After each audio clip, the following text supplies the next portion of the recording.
Bonjour à tous, je suis ravi de vous retrouver sur canaltour.com. On va évoquer le programme de ce dimanche 10 février avec une réunion de gala sur l'hippodrome de Paris-Vincennes avec en point d'orgue, vous le savez sans doute, le Grand Prix de France. Malheureusement, il n'y a pas assez de partants pour que cette épreuve et ce groupe 1 soit support des paris à la carte. Nous aurons également un autre groupe 1 à l'affiche, le Prix des Centaures. On va commencer par le Quintet, le Prix des Vosges, une épreuve qui rassemble des trotteurs d'âge bien connus en pareille société. Voici mon pronostic. J'ai placé en tête le 11 Bleu Ciel, c'est un cheval de qualité.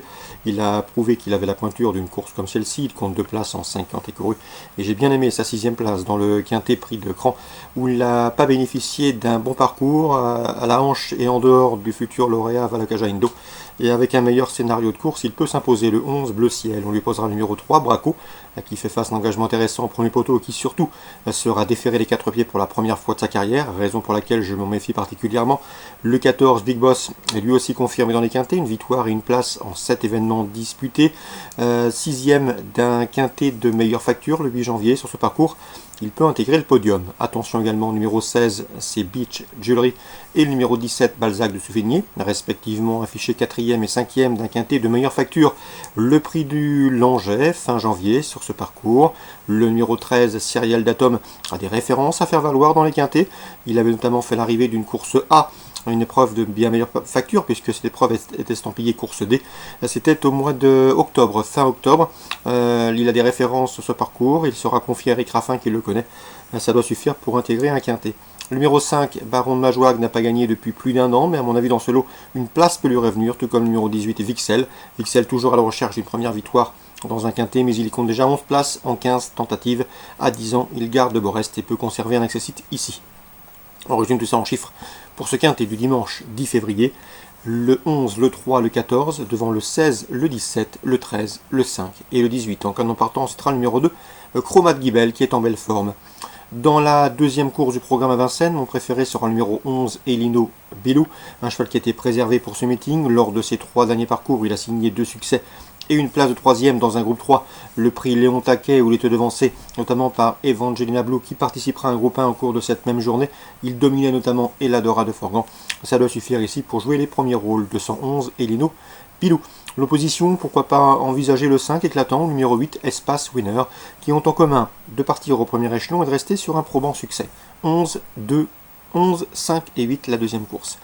Dans le prix des Centaures, épreuve de groupe 1, la 5e, j'aime beaucoup le 502 Fado Duchesne, triple lauréat de classique déjà. Il a gagné le Saint-Léger des Trotteurs à Caen l'an dernier. Dans la foulée, il avait gagné également le prix d'essai et cet hiver, il a remporté le prix de Vincennes. Ici, dans ce lot, sur un tracé sur lequel il vient de s'imposer courant en janvier dans le prix Camille de Vazières, il peut mener sa tâche à bien, lui qui partira 25 mètres devant ses aînés. Ses aînés emmenés notamment par le 506 d'Alia de Vandel, récente deuxième du prix d'Île-de-France derrière Dexter Fromenteau, ou encore le 5, Evangelina Blue, qui vient de s'adjuger le prix Léon Taquet, où elle devançait notamment une certaine Exotica de Retz, le 507, qui sera également de la partie.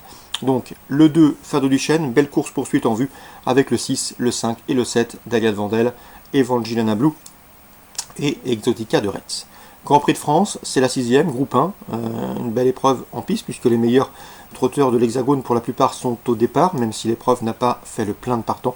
Nous avons notamment la candidature du 601 Bélina Josselin, vous la connaissez. Elle vient de s'adjuger avec brio le Grand Prix d'Amérique. Elle a également remporté ce Grand Prix de France l'an dernier.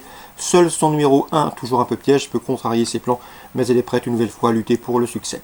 L'opposition, le 5, Wedley Express, lauréat du prix d'Amérique l'an dernier, qui sera ici en belle condition et peut jouer la victoire, lui qui vient de se classer 3e du récent prix d'Amérique, sans oublier le 606 Bold Eagle, qui non seulement a remporté cette course en 2016 et en 2017, ce Grand Prix de France, mais il possède également de sérieuses références sur ce parcours des 2100 mètres départ lancé, puisqu'il s'est produit à 12 reprises, résultat 9 victoires, 3 places de deuxième, du 100% de réussite dans les 2 premiers. Donc dans l'ordre du programme, 601, 605, 606, a priori, les 3 bonnes priorités de ce Grand Prix de France édition 2019. Dans le prix Jean-Le Godinec, épreuve de groupe 2, le 712 Herménie Bolivry, qui vient de se classer 2e du prix de Croix face au mal, n'affronte cette fois-ci que ses contemporaines. L'occasion pour elle de confirmer qu'elle est bien la meilleure de sa promotion à Vincennes et dans l'Hexagone. 712 Herménie Bolivry qui peut renouer avec le succès. Dans la 8e, attention 815 Cadel de KO, il ne faut pas le juger sur sa dernière sortie. Le cheval n'avait un mauvais numéro derrière les ailes d'autostart, numéro 8, il a progressé en dehors et a logiquement baissé pavillon pour finir. Ici, dans ce lot, le cheval se présente en belle condition.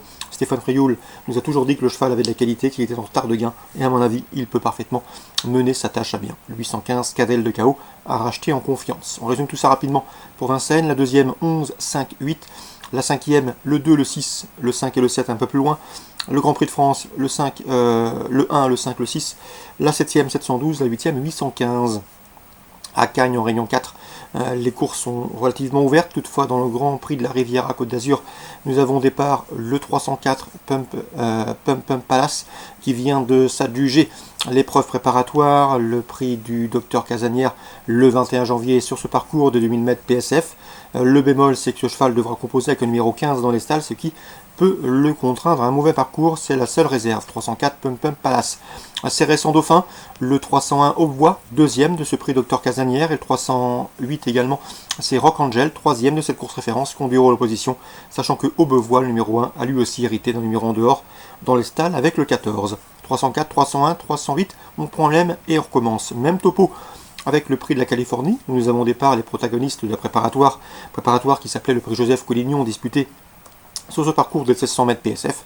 Le 707 Isaïs, la pouliche l'a emporté ce jour-là, a gagné la préparatoire et tentera de confirmer dans le prix de la Californie.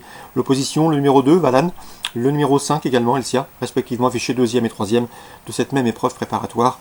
Donc a priori, les lignes semblent intéressantes pour établir vos jeux dans ces Grands Prix de la Riviera et Prix de la Californie. Excellent jeu à tous, bon dimanche, et on se dit rendez-vous prochainement. Je serai en vacances la semaine prochaine, donc on se revoit dans une semaine sur cette même émission et ce même programme canalturf.com. Très bon jeu à tous et à très bientôt.